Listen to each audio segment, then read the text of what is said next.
Hello hi नमस्कार welcome back to my mini blog. तो friends आपण मैंने सजासजी देखी जापे आम मंदिर में आज पूजा थिला आउटा थिला बाबा लोकनाथ जन्मदिन से आम मिसी सब माड़ गुंथुलु आ बाबा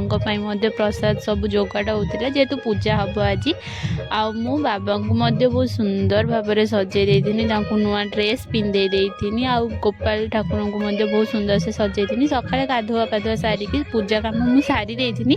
पर नना आसिकी पूजा आरंभ कले आ सब भोग आम सजे रखीदेनु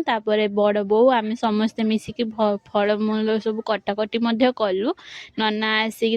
होम कले आम पुष्पांजलि देलु सब कम सरी सारा पर बाबा पिला सब भोग बांटा आरंभ करदे जेहेतु उपास थिला किसी आइंस खाइबन तो मुझे मैगी करी खाई आ बहुत टेस्टी लगुला तो बाबा को भी मुझे बाबा पाटी शुण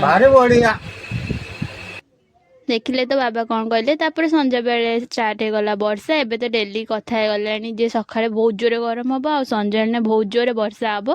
तो वर्षा को आम सेमती हवा को दबा आउ वीडियो मुझे एंड कर रोची लव यू ऑल जय जगन्नाथ जय माँ लक्ष्मी बाय।